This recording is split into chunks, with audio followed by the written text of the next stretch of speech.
की जो लेक्चर है वो गुप्त साम्राज्य के बारे में है। गुप्त साम्राज्य को आज हम समझेंगे और देखिए इसको हम कहानी के फॉर्म में पढ़ेंगे, क्योंकि कहानी के फॉर्म से हमें क्वेश्चन भी हैंडल करने आ जाते हैं, समझ में आते हैं। ठीक है, इसमें हम सबसे इंपॉर्टेंट है गुप्त साम्राज्य, रामगुप्त।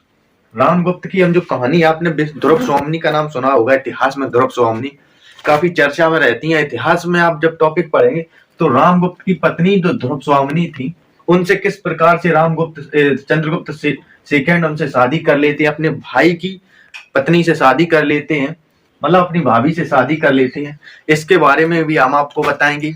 देखिए चलिए इस टॉपिक को स्टार्ट करते हैं। देखिए सबसे पहले बात आती है कि गुप्त साम्राज्य की जो स्थापना है या इसकी जो नींव है वो किस साम्राज्य के बाद रखी गई। देखिए सबसे पहले इसकी जो नींव रखी गई है वो गुप्त कुषाण शासकों की पतन के बाद। तो ये अब देख सबसे बात आती है कि कुषाण कौन थे। देखिए कुषाण जो आपने मौर्योत्तरों के में आपने दो शक्तियों को पढ़ा होगा, मौर्योत्तरों में आपको ने दो शक्तियों को पढ़ा होगा। पहली शक्ति है वो है देशी शासन, एक है विदेशी शासन। अब देशी शासकों में आपने सुना आंध्र के सातवाहन वंश, ठीक है, उसी में आपने सुना होगा जैसे आंध्र के सातवाहन वंश, वाकाटक जो वंश हुए हैं वो देशी शासक हुए। अब विदेशी शासकों में कुषाण, शक, पहलव, हिंद यौवन, ये जो मतलब शक्तियां थी ये विदेशी शक्तियां। ठीक है, उन्हीं शक्तियों में एक शक्ति थी कुषाण शासक। ठीक है, कुषाण शासकों के जब पतन धीरे धीरे पतन होना स्टार्ट हो जाता है तो उसी शक्ति के बाद जो शक्ति उभर कर सामने आती है या जिस साम्राज्य की नींव रखी जाती है वो थे गुप्त साम्राज्य। ठीक है, अब गुप्त साम्राज्य देखिए, अब हम शासन के बारे में समझते हैं कि इनका शासन काल कितने समय तक रहा। देखिए इनका शासन काल 240 से लेके 550 तक, लगभग 250 सालों तक। आप सोचिए कि कोई साम्राज्य इतने लंबे समय तक शासन कब कर सकता है। या तो उसके प्रशासन में दम हो, या प्रशासन करने का तरीका उनका अलग हो, या उसके प्रशासक बेहतरीन हो। देखिए कोई चाहे आप देख लेना, कोई सा भी देश हो या कोई सी भी शक्ति हो, जब ही मतलब टिक सकती है अपने साम्राज्य पर, अपने मतलब जनता पर कभी काबू पा सकती है, या तो उसके प्रशासक अच्छे हों, या उसके प्रशासन की नीति अच्छी हो, या उसके जो प्रशासक हैं वो अच्छे हों, शासन करने वाले अच्छे होने चाहिए, तभी कोई शक्ति लंबे समय तक टिक सकती है। अब मान के चलिए आपने रूस में, आपको अभी वर्तमान में देखिए 2036 तक जो बाबा पुतिन है, पुतिन 36 तक शासन करेंगे। क्यों? क्योंकि उनकी चलाने का तरीका और उनके पास जो शक्तियां हैं वो सबसे अलग है, सबसे ज्यादा है। तो इस कारण से वो एक लंबे शासन तक अपने आप को रखेंगे। इसी में देखिए जो गुप्त साम्राज्य है वो लगभग 250 सालों तक टिका रहा। ठीक है, अब देखिए इसके समकालीन शासक कौन कौन थे। देखिए क्वेश्चन इससे भी आते हैं तो इसलिए हमने इसको भी उठाया। देखिए इसके समकालीन शासकों में सबसे पहले थे पंजाब, जो वर्तमान पंजाब है, पश्चिमी पंजाब, उसमें कुषाण सक्रिय थे, कुषाण। और जो गुजरात का क्षेत्र, गुजरात और मालवा का क्षेत्र था, उसमें शक अभी जिंदा थे। शक मतलब सक्रिय थे। ऐसा नहीं है कि एकदम जब गुप्त साम्राज्य का एकदम स्थापना हुई तो भारत की सारी शक्तियों को समेट दिया गया, एक साइड कर दिया गया, नहीं, धीमे धीमे हर शक्ति धीमे धीमे अपने पतन की ओर बढ़ रही थी उस समय। तो जिस समय मान के ऐसे चलिए कि जिस समय गुप्त साम्राज्य की स्थापना हुई थी, गुप्त साम्राज्य, तो इनका जो शासन करने का जो तरीका था वो ऊपर बढ़ रहा था, और जो ऊपर शक्तियां थी वो धीमे धीमे नीचे आ रही थी, धीमे धीमे नीचे आ रही थी। तो उसी क्रम में देखिए अब आगे देखते हैं गुप्तों की उत्पत्ति। देखिए गुप्तों की उत्पत्ति के क्रम में आपने सबसे पहली बात आती है कि एक राजा थे, बनारस के एक राजा, उनके एक पुत्र का नाम था गुप्त, उनके एक पुत्र का नाम था गुप्त। तो माना यह जाता है कि जो श्री गुप्त हैं वो उन बनारस के राजा के पुत्र थे, माना जाता है। ऐसी कोई मतलब ठोस सबूत इसके बारे में अभी तक नहीं है। ठीक है, अब देखते हैं एक महाकाव्य महाभाष्य, दूसरा है मृच्छकटिकम, और एक है दिव्यावदान। देखिए ये 3 महाभाष्य महाकाव्य हैं जिनमें गुप्त साम्राज्य में श्री गुप्त का नाम या और जिनके जो शासक है उनका जिक्र है। तो माना यह जाता है कि यह साम्राज्य काफी मतलब बहुत प्राचीन समय से यहाँ शासन करने या इनके सामंतों में ये शासन कर रहे थे। ठीक है, लेकिन फिर भी इनकी उत्पत्ति के बारे में किसी न किसी बुक में या किसी महाकाव्य में कोई ठोस सबूत नहीं है। ठीक है, अब देखते हैं भरूच स्तूप, भरूच अभिलेख। देखिए ये नासिक में है। इसने भी लगभग सारे जितने भी इस गुप्त साम्राज्य में शासक हुए हैं उनको बताया, लेकिन इनकी उत्पत्ति के बारे में इसमें भी कोई ठोस सबूत या ठोस जानकारी नहीं है। अब देखिए इनके वंश में देखते हैं कि कौन कौन शासक हुए हैं, फिर उसके बाद हम आगे पढ़ेंगे। ठीक है, देखिए वंश में सबसे पहले जो स्थापना की थी, स्थापना श्रीगुप्त ने की थी स्थापना। ठीक है, स्थापना यहाँ हो गई। ठीक है, अब इनके ही पुत्र श्रीगुप्त के ही पुत्र हुए घटोत्कच। ठीक है, अब घटोत्कच के पुत्र हुए थे चंद्रगुप्त फर्स्ट। घटोत्कच के पुत्र हुए चंद्रगुप्त फर्स्ट। चंद्रगुप्त फर्स्ट के जो पुत्र थे वो हुए समुद्रगुप्त। चंद्रगुप्त फर्स्ट के जो पुत्र हुए वो समुद्रगुप्त, और समुद्रगुप्त के जो पुत्र हुए थे वो हुए थे चंद्रगुप्त सेकेंड। अब इन्हीं को विक्रमादित्य कहा गया है, विक्रमादित्य। ठीक है, अब देखते हैं यहाँ पर एक कहानी हम आपको सुनाते हैं कि जिस समय चंद्रगुप्त मतलब छोटे थे, मतलब शासक नहीं बने थे, और समुद्रगुप्त मतलब अपने बुढ़ापे की ओर बढ़ रहे थे, तो इनके एक पुत्र थे, बड़े पुत्र, इनका नाम था रामगुप्त। अब रामगुप्त एक कमजोर शासक थे, तो इनकी एक पत्नी का नाम था ध्रुवस्वामिनी। पत्नी का नाम था ध्रुवस्वामिनी। ठीक है, ध्रुवस्वामिनी इनकी पत्नी का नाम था। वो बहुत सुंदर थी। जब सुंदर थी तो उसी समय कुषाणों ने इन पर आक्रमण कर देते हैं, समुद्रगुप्त पर आक्रमण कर देते हैं। जब समुद्रगुप्त पर आक्रमण कर देते हैं, देखो समुद्रगुप्त लगभग अपने जो सारा मतलब अपने जो शासन की जो सारी क्रिया थी वो अपने पुत्र को सौंप चुके थे। तो लेकिन रामगुप्त पूर्ण शासक नहीं थी, मतलब कुछ शासन का हिस्सा उनको दिया गया था, कुछ अभी भी उनके पिताजी समुद्रगुप्त शासन कर रहे थे। ठीक है, तो जब कुषाण इन पर आक्रमण कर देते हैं तो रामगुप्त जो कमजोर शासक थे, तो उन्होंने, इनके जो भाई थे, उन्होंने देखा कि ये जो मेरा भाई है वो कमजोर शासक है, और ये लगता है कि अगर कुषाणों ने हमला कर दिया तो सबसे पहले ये उनकी बीवी मतलब हमारी भाभी को लेकर यहाँ से चले जाएंगे, तो फिर क्या हुआ कि चंद्रगुप्त सेकंड ने खुद अपने हाथों से अपने भाई को मार देते हैं, और उनकी जो बीवी है ध्रुवस्वामिनी, इनसे कर लेते हैं शादी खुद अपने, और शासन और कुषाणों को हरा देते हैं, और आगे इसी प्रकार से इनका क्रम आगे बढ़ता है। फिर आते हैं कुमारगुप्त के जो बड़े पुत्र थे वो थे स्कंदगुप्त। ठीक है, स्कंदगुप्त के जो बाद, देखिए स्कंदगुप्त तक तो आपको मतलब याद होना चाहिए, इतना क्रम तो आपको याद होना चाहिए। उसके बाद स्कंदगुप्त तक आपको याद होना चाहिए।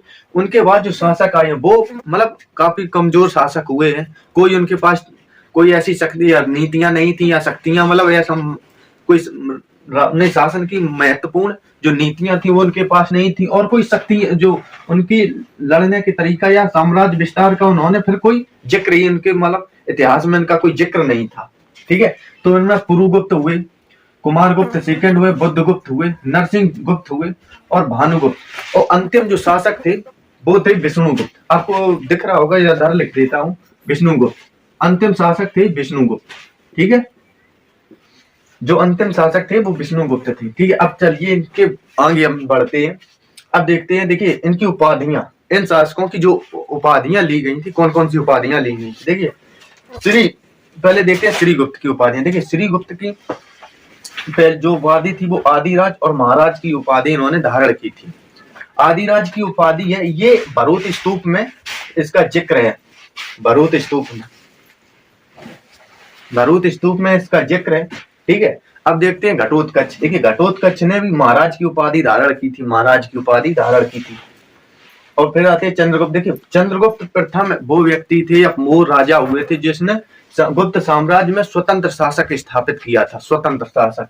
तो महाराजा धीराज की इन्होंने उपाधि धारण की थी। फिर होते हैं समुद्रगुप्त एक पराक्रमी राजा हुए, तो इसलिए इनकी उपाधि थी पराक्रमांक। ठीक है, अब देखते हैं चंद्रगुप्त सेकेंड का नाम, अन्य नाम जो दूसरा नाम है वो विक्रमादित्य है, इसलिए इनकी उपाधि भी, ये एक्चुअली इनका नाम नहीं है, ये उनकी उपाधि है विक्रमादित्य।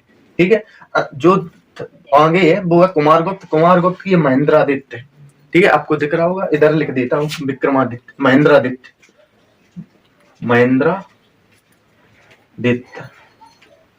ठीक है, आगे देखते हैं श्रीगुप्त। देखिए श्रीगुप्त, अब देखिए इनके जो बारे में जो शासक हुए वो इतने जो मैंने बता दिए। अब हम आगे देखते हैं कौन कौन से शासकों के बारे में हम पढ़ते हैं। देखिए सबसे पहले पढ़ते हैं श्रीगुप्त के बारे में। देखिए इस वंश की जो स्थापना की थी वो श्रीगुप्त ने की थी, स्थापना या संस्थापक। इस वंश के जो संस्थापक थे वो श्रीगुप्त थे, ठीक है।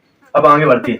इस इनकी जो जानकारी है कि इन्होंने स्थापना की थी, इसकी जानकारी हमें किस अभिलेख से मिलती है? तो एक प्रभावती गुप्त का एक जो अभिलेख है वो पूना अभिलेख, इससे हमें इनके जो स्थापना के बारे में जानकारी मिलती। अब देखते हैं प्रभावती कौन थी। देखिए, प्रभावती चंद्रगुप्त फर्स्ट की पुत्री थी, ठीक है। उनका ही एक अभिलेख है पूना अभिलेख। इनसे ही अपने बाबा, मतलब ये इनके बाबा थे प्रभावती के, ये श्रीगुप्त दादाजी थे। तो इन्होंने अपने दादाजी के बारे में जो जिक्र किया है प्रभावती ने, यही इस अभिलेख में हमें श्रीगुप्त के बारे में जानकारी देता है, ठीक है। अब शासन देखिए, इनका शासन 240 से 280 मतलब 40 सालों तक रहा है। मगध में देखिए, इन्होंने मगध में एक मंदिर बनवाया था। मगध में इन्होंने मंदिर बनवाया था। उस मंदिर को, मतलब उस मंदिर के लिए इन्होंने 24 गांव दान में दे दिए थे। ये इनकी एक महत्वपूर्ण जानकारी है और एक महत्वपूर्ण एक इन्होंने जो कर्तव्य किया था धर्म के लिए, वो इन महत्वपूर्ण है, ठीक है। अब कुषाणों के अधीन, अब देखते ये स्वतंत्र शासक नहीं थे, ये स्वतंत्र शासक नहीं थे और ये कुषाणों के अधीन शासन करते थे। इसलिए इनकी जो उपाधि थी वो सामंत महाराज थी। अब देखिए, महाराज कौन होती? देखिए, महाराज जो उपाधि होती है वो लगभग मान के चलिए जो सबसे ऊपर व्यक्ति रहता है, सबसे ऊपर, उसे महाराजा कहते हैं। उनके बाद जो अन्य लोग होते हैं, अन्य जो शासक, अन्य जो उनके मतलब सहायता करते हैं, जैसे मंत्री और वजीर और जो होते हैं, उनको महाराज कहते हैं, महाराज। और इनको कहते हैं महाराजा। जो इनके नीचे होते हैं, इनके जो नीचे होते हैं उनको हम कहते हैं महाराज, ठीक है। अब इनके भी जो नीचे होते हैं, इस प्रकार से ये यहाँ पर जनता होती है, जो ये क्रम होता है, यही होता है, ठीक है। अब आगे देखते हैं कुषाण। अब देखिए, इनके जो दूसरे नंबर पर जो शासक आते हैं वो है घटोत्कच।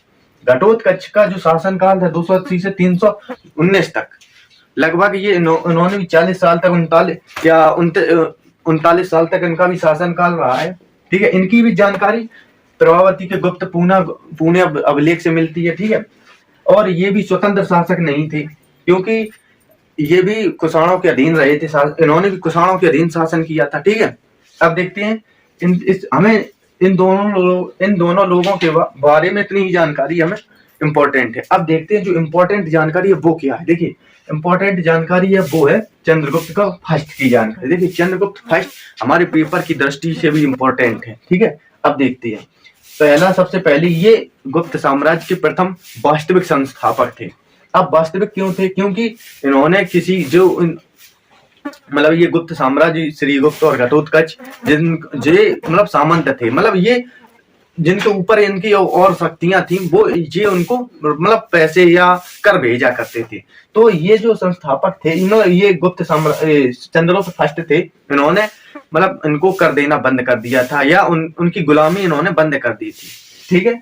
अब देखते हैं इनके ये पुत्र किसके थे। ये घटोत्कच के ही पुत्र थे और प्रथम स्वतंत्र संस्थापक, मतलब इन्होंने किसी मतलब जिन कुषाणों के अधीनता इन्होंने अस्वीकार कर दी, मतलब इन्होंने उन कुषाणों से मतलब बदला लेने के लिए या उनसे मतलब शक्ति अपनी बराबर कर ली थी और अपने आप को स्वतंत्र कर लिया था, ठीक है।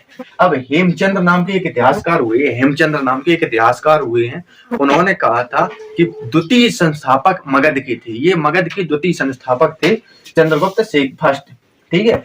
1909 में 319 में इन्होंने गुप्त संवत की स्थापना की थी। अब देखिए, गुप्त संवत की स्थापना की थी, इसकी हमें जानकारी कहां से मिलती है? इसकी जानकारी हमें मथुरा अभिलेख से मिलती है, मथुरा अभिलेख से, ठीक है, मथुरा अभिलेख से, ठीक है। इसकी जो जानकारी है वो हमें मथुरा अभिलेख से मिलती है। अब देखिए, एक क्वेश्चन आता है कि शक संवत जो 319 में चली थी, और गुप्त संवत और शक संवत जो 78 में चलती है, शक संवत, इसमें कितने साल का अंतर है? तो आप घटा के देख लेना, ये 241 आएगा, 241 वर्ष का अंतर है, 241 वर्ष।